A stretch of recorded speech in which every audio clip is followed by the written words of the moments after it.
성도 여러분 안녕하세요. 오늘은 로마서 8장 8절 말씀 묵상해 보겠습니다.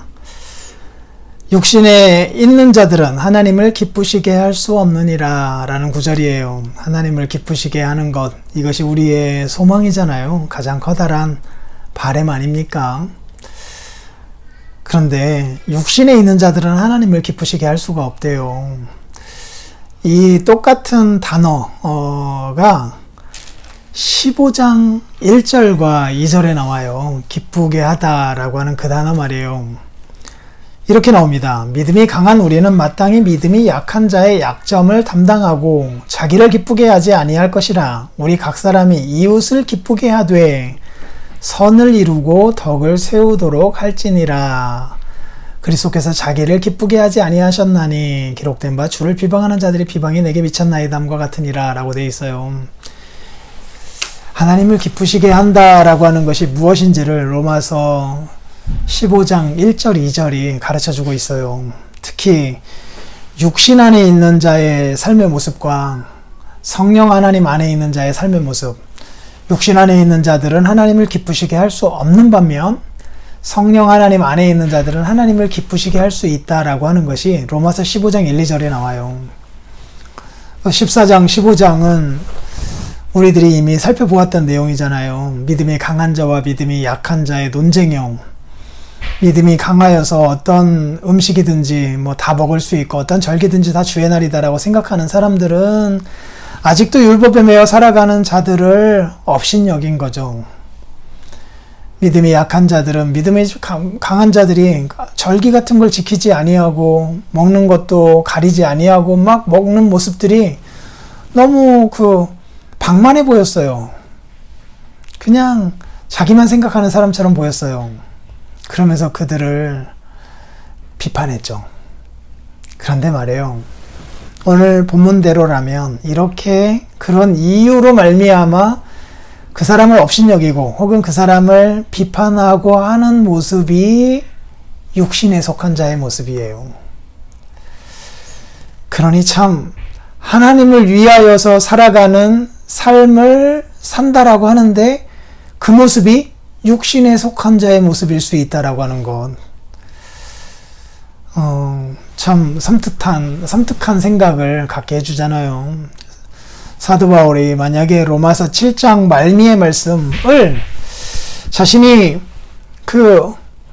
율법을 가지고 하나님을 기쁘시게 하려고 하였지만 결국은 오호라 나는 공고한 사람이로라 이 사망의 몸에서 나를 건져내랴 누가 건져내랴 라고 하는 고백밖에 남지 않게 된 것으로 회상한 거라고 한다면 거기서도 역시 마찬가지죠.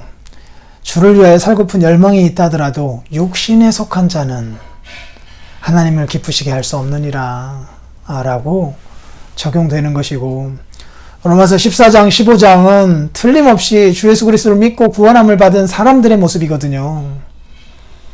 그런데 율법과 관련하여서 입장이 달라진 거잖아요.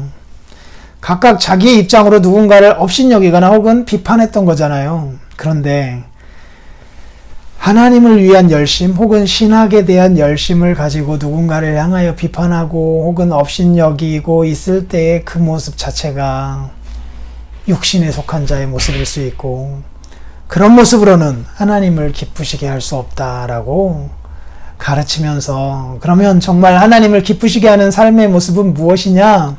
15장 1, 2절에 말하면 믿음이 강한 우리는 사도 바울을 포함하여서 어느 날이든지 다 주의 날이고 무엇을 먹든지 간에 다 믿음으로 먹으면 문제가 되지 않는다라고 생각하는 자들은 믿음이 약한 자의 약점, 그 절기를 지키지 않으면 그 우상 앞에 바쳐진 제물을 먹으면 뭔가 이렇게 힘들어하는 그 약점을 담당하고 자기를 기쁘게 하지 아니하고 도리어 이웃을 기쁘게 하여 선을 이루고 그래서 사람을 세워가는, 그래서 교회를 세워가는 덕을 이루는 사람, 이 사람들이 하나님을 기쁘시게 하는 사람들이다 라고 말씀하고 있어요.